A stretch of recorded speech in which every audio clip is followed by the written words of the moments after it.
If you are into terrariums and live in a tropical region like me, then I'm sure you are aware of the challenges faced by us hobbyists, especially during the scorching summer months.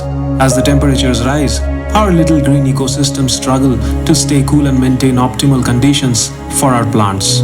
Terrariums rely on a delicate balance of water and humidity to thrive, but during the hot summer months, this balance can be easily disrupted. This can stress and harm the plants, which may eventually result in a failed terrarium ecosystem. I live in India, and right now we are in the middle of one of the hottest summers the region has seen in years. So I thought of covering the topic in this video and share a couple of ways in which you can overcome summer-specific challenges and keep your terrariums looking lush and healthy during these months. A terrarium ecosystem typically starts to struggle beyond a range of 26 to 28 degrees centigrade or 79 to 82 degrees Fahrenheit. This is the absolute threshold, and it is imperative that temperature levels are monitored closely.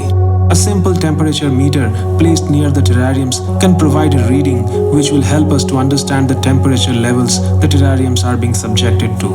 When temperatures soar beyond the threshold points, immediate action becomes necessary to protect our mini ecosystems. Choose the coolest spot in the house for your terrariums. Avoid rooms that face direct sunlight, which make them hot during the day. To keep your terrarium cool, consider placing it in a room with air conditioning. While this may not be an economical solution, it will yield the best results. An air cooler can be an affordable solution which can help bring down the temperatures by a few degrees.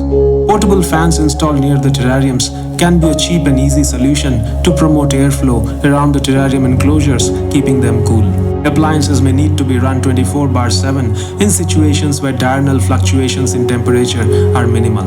If you do not have access to any of these solutions, you could use just a wet towel wrapped around the enclosure. This can help to keep the temperature cool to some extent.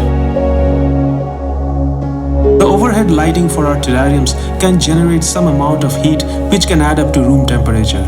Reducing the photo period from 10 hours to 6 hours a day during the hot period can help. During summers, I keep my lights off during the day. The timers are reset to turn on at 6 p.m. in the evening when it gets somewhat cooler. They are kept on until midnight. You could also choose a period from midnight until morning during these months if you like. Sometimes the lights can also heat up the shelf slabs, especially if they are made of metal. In such cases, you can use wooden coasters under your terrariums to reduce the impact.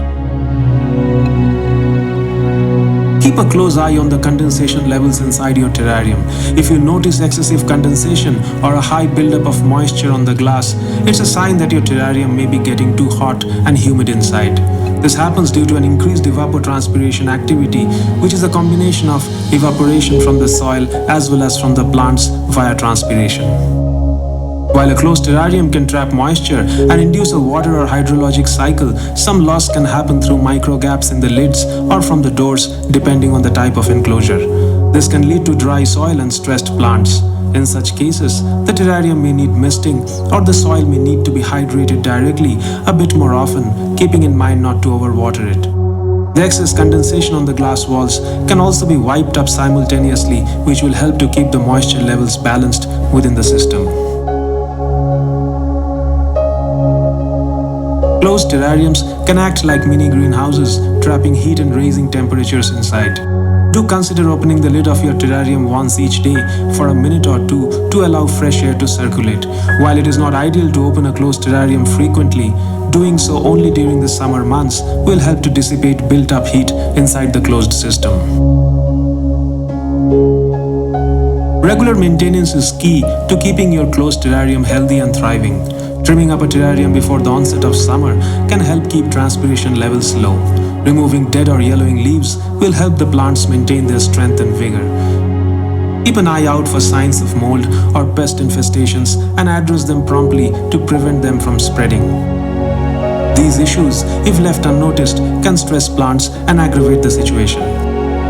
And there you have it. With these simple tips, you can keep your closed terrariums cool, lush and thriving all summer long. Thanks for watching and see you in the next one.